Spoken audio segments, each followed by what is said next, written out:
Hi friends, my name is Sarah. Thanks for watching my video today. If you're new here, pretty much everybody will be new here. This channel is in its infancy. I have 13 subscribers. Thank you all to the people who are currently subscribed. I love you. I wanted to jump on YouTube to do a quick live reading sprint over my lunch, but I don't have the feature because I don't have enough subscribers. So YouTube said, sorry girl, not happening. So anyways, instead I said, well, I guess I need to make more content to get some more subscribers. So here we are. I'm going to quickly show you some books that I'm hoping to get to before the end of 2024. Some of these books I know things about, and some of these things I really know nothing about. So we're winging it. So stay tuned and you'll see my list of things that I want to get to. Let me start off by saying, before we see the books, that I just completed my Goodreads goal of 50 books for the year of 2024. So I've read and completed 50 books, and I've certainly DNF'd many other ones. So I'm like halfway through some, and I don't know. I'm hoping to finish some of those that I kind of soft DNF'd and get back to those so I can up my total number. But if I read nothing else, I've at least met my goal for the end of 2024, and I'm pretty proud of myself for that. But it does give me a sense of like, oh, I can just relax. I have time off for the holidays coming up. I can focus on just like reading, doing whatever I want. You know, as far as my reading goal. So I certainly can't do whatever I want. I'm an adult with responsibilities, so that's limited. But yeah, so let's talk about the things that I hope to read before the end of the month. The first one is Beartown by Frederick Bachman. This is like the book that I want to finish before the end of 2024. I've had this in my library for a year or more, probably more. And this has been on my radar. I have this book and the second book. This is a trilogy surrounding a small community that is very into their local hockey team, and something happens with one or some of the players on the team. I don't know what the something is, but it's about like, will the community or won't the community hold this men accountable for their actions, or like how they react to it, I think, and what happens with the community, the characters involved in the incident, and what have you. So many people have told me that this book is so good. I do think it's a bit of a heavier read, and one of my friends in particular from my book club swears that this should be required reading for people. So I'm very interested to get into this. I've been holding on to it until it snows. It has not snowed here yet in the Midwest, not where I live. But I think it could be here soon. The temperatures are definitely dropping, so I'm feeling more of the vibe of a wintry book. Just a little side note, I read The Half Moon. I can't even remember who it's by. Can I see it from here? I can't see it from here. Can I? I think it's by Mary Beth Keane, but I don't remember. Anyways, I read The Half Moon at the pool in like 100-degree heat indexes, and it was so good. It was so compelling, but there's this huge blizzard scene that takes up much of the book, and I'm like, I cannot read about a blizzard in the middle of the summer. So hence why I really wanted to like read Beartown in the winter time. But I think the time has come. I have some time available to read this book. I have this book. I think I also have this on Audible, and I probably have a digital copy on my Kindle too. I try to pick up books, particularly when they go on sale, in additional formats, because I like to, the way I love to read books is to listen to them while I'm reading them with my eyes, like at the same time. For some reason, that just helps and works for me. So I'll probably be doing like a dual reading with my eyeballs, audioing this book. And yeah, I'm very excited to get into this. So that's like the top tier of what I want to get into. And along the lines of the vibes of this book, I'd like to also read The Dixon Rule by Elle Kennedy. I think this will be just kind of like a fast, easy read. Earlier this year I read The Graham Effect, and it's pretty chunky, like it's huge, especially compared to her other novels that I've read. I've read the entire Off Campus series, so I jumped into this. I skipped prior you. I probably should go back and do that, but I don't have, I think I have a digital copy of 2 of the books maybe. I'm sure they're available on Kindle Unlimited, and I should check my half price bookstore a little more often. But anyway, I read this earlier in the year. I flew through it. I loved this one. I thought this might be weird, being like the next gen of the off-campus series, like having to be the kids of the people that we read about in that series. But it was so good, and I loved reading not only about the off-campus, like adults, they're all adults, but like the parents. I loved seeing the cameos in this book, but I also was like totally all about the characters in this book. I really, really enjoyed this so much more than I thought I would. Loved this. So this is a natural progression to read the Dixon Rule, which is the second book in the series. There's a third one coming out that I already have on pre-order that comes out, I think, early 2025. So this would make sense for me to complete as well. Okay. Additionally, I need to get to this book. I don't want to wait too much longer because I'm worried I'm going to forget things, but I want to get to Magnolia Park's Into the Dark. So this is the Magnolia Parks is complicated. This is the third Magnolia Parks book, but the way that you read Magnolia Parks is that you read alternating character points of view. So you read the Magnolia 1 book, and then you read Daisy Hates, and then you read Magnolia 2, and then Daisy Hates 2, and then you read Magnolia Parks 3.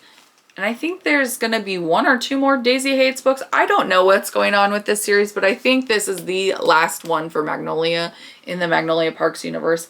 I'm not sure. I don't know. I really have a fun time with Magnolia Parks. It's like a guilty pleasure. I know the reading style and the topics that they're covering, because this is like London Gossip Girl, like young adults with far too much money and like a lot of like TMZ type drama. This is an escapism at its finest. But I really have fun with these, and I adore these indie covers that Jessa Hastings' friend, I think Emmy Lawless is the illustrator here, but I love these covers. And so I have the whole set of the indie covers. And then recently I wanted to show you guys this too while I have you. I got the special editions Waterstones hardback foiled books that have the inserts here where you can see like the illustrations. So this is Magnolia Parks 1. This is The Long Way Home, which is the second one. It's hard to see with that cold reflection. And then this is the same book that I was just holding up. That this is Into the Dark. Into the Dark. You can see that here.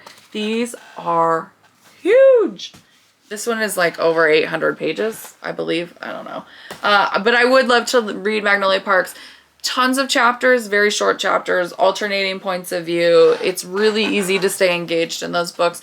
Because they're so big and they are kind of a pain to hold, I may, in this case, switch over to my Kindle and start reading it through Kindle and buy the ebook. It seems excessive, I understand, but these are just massive books. I don't know. It's going to be quite uncomfortable.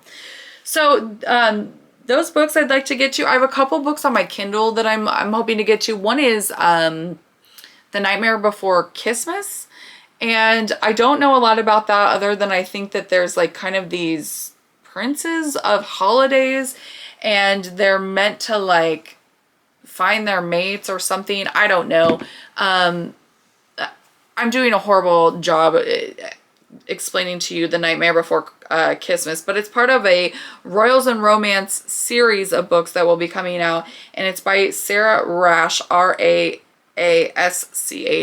and it's on Kindle Unlimited. You guys can check it out. It sounds so interesting to me. Let me see. Let me do my due diligence. Let me pull up Goodreads because I found the premise to be really fun.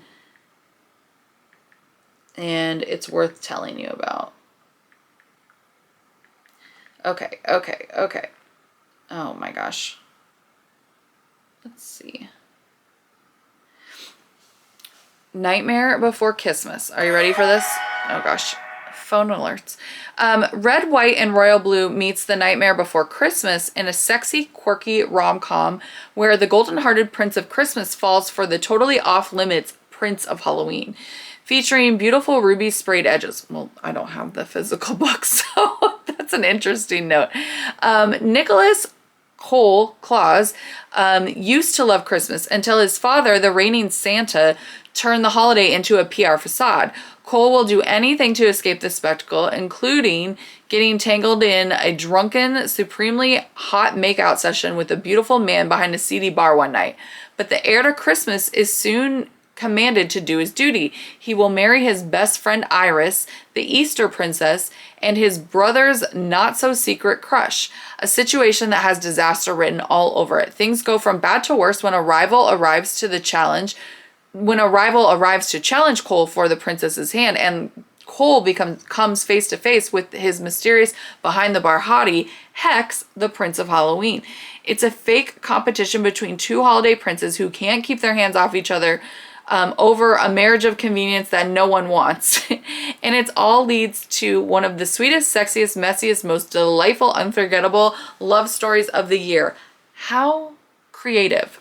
How creative. So this is like a male-male romance mixed with like a fake marriage of convenience, male-female situation. And I just find it to be very fascinating. The other novel that I would like to read is Kate Quinn's How My Neighbor Ruined Christmas, or like something about a neighbor. And that is about, I think, enemies to lovers, or like acquaintances that don't really like each other, like Grumpy Sunshine maybe. Boy next door is like Grinchy, or she's Grinchy, and the other one is trying to outdo the other one with house decor. Very Hallmarky in premise, but that's one on Kindle Unlimited I would like to get to as well. If I didn't mention it, The Nightmare Before Christmas is also on Kindle Unlimited, so that's how I plan to read that one. Also, so then I have 1, 2, 3, 4, 5, 6 physical books here that have kind of been sitting in a stack that I'm like, yeah, I'd like to get to these at some point. So we'll see. I have Elsie Silver's Off to the Races. I've never read anything in this series. I've read both of the Wild books that are out in the Rose Hill series. I've read one of the books in, I think it's like Reckless, whatever the first one is, in her Chestnut Hills series. This is a different series. It's called the Gold Rush Ranch series. I don't know, it sounded like fun one day when I was at Barnes & Noble, so I'm like, oh, let me pick this up because they re-released the indie books. I'm a Elsie Silver like fan, stan, whatever we're calling it these days. I don't know. I'm not the one to go to for that sort of advice, but I do plan to get to Off to the Races at some point. Should be easy, quick, like cowboy romance. I've been eating these up all year, so no surprise to me there that that's the direction that I want to go. I'm going to try a Tara DeWitt novel called Savor It. I received this in a book subscription that I'm part of. There's like a local bookstore that does a romance subscription, so I get one a month. I've never read Tara DeWitt. This is like I think it's like Pacific Northwest, yeah, Oregon. And I know it is about somebody is a chef, I believe. Yeah, the male main character is a chef. He I think lost a Michelin star and he's trying to find himself. She's also going through something. She's going through something else. I don't know. They befriend each other. I'm sure, there's a happily ever after here. But she has another book, I think that came out this week, called The Co-op, that I was also interested in when I read the synopsis, which I think is in the same realm of series. Like they're probably standalone, interconnected, I think. So anyways, I love this cover, like the colors. I like the color scheme. It seems very cozy with the trees in the background. Pacific Northwest is fun to read about. So that's that. I have Ashley Poston's A Novel Love Story. I've had this since the release date. I planned to get to this as soon as it came out because I was very excited to read her new release. I got a bit discouraged by other reviewers saying that this wasn't her best. And then I also heard a lot of, this would have been so much better if I was reading it in the fall. So, yeah, we're in fall and it might be the time to pick it up. I think it made it to the Goodreads choice for romance, but I'm not sure. But I know that people are just kind of meh on this. I'll read it. I'll take a chance on it. I own it, so I might as well. But this is in my stack of like nice to get to soon. This book, Ready or Not by Cara Bastone, has been talked about a lot this year. I was looking for this for a good 6 months at a half-price bookstore relentlessly because I didn't want to pay full price for it. I figured it would show up there, you know, sooner or later. I was looking on Kindle Unlimited for a long time. And it eventually showed up, so I grabbed it. My daughter, sometimes I have her scan my library and pick my next read just for funsies. She picked this 3 months ago, and she keeps asking me why I have not read her recommendation yet. She's 10. Anyways, this is about a woman who is pregnant and going to be a single mom, and like her friend's brother starts like kind of helping her through this pregnancy, and they form like a bond while she's going through the pregnancy. Anyways, so the tagline says love shows up when you least expect it. It looks really cute. A lot of people have commented on the internet about how much they really enjoyed this one. Yeah, so I don't know. I'll get to it at some point. It's on my stack of books to read soon. Next we have Swift and Saddled by Lila Sage. I read, what's the first one? Oh my gosh, I'm in a blank. Done and Dusted. I read Done and Dusted at the pool this year, and it got me out of a huge reading slump. It was so easy to read. It was such a fast-paced book, super short chapters, another cowboy small town romance, so fun.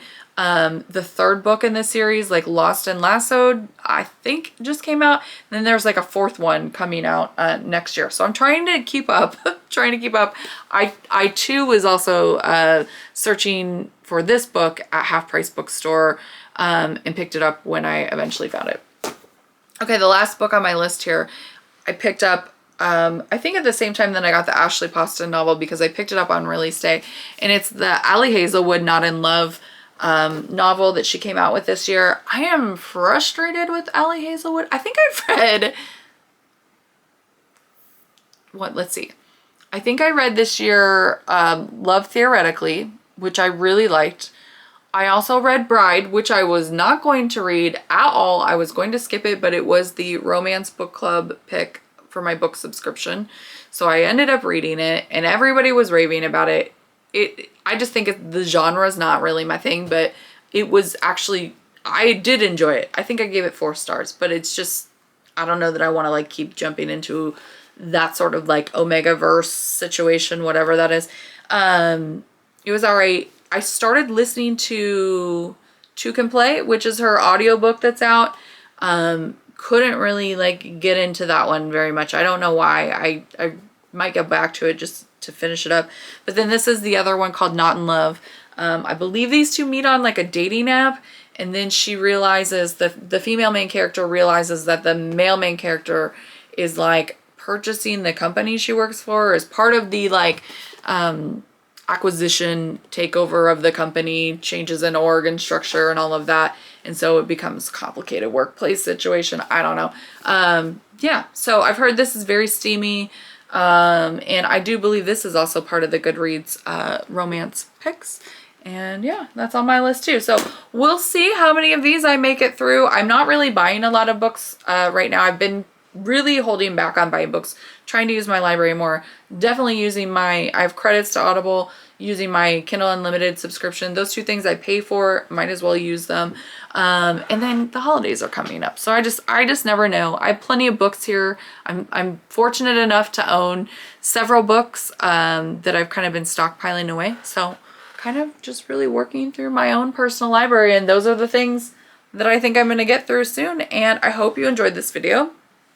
If you did, and you haven't subscribed, again, please do. I would love to get to that point where I could go live. I think that'd be super fun for me and anybody else that's bookish and wants to have kind of like a book, you know, live stream. I think that'd be fun. Okay, bye.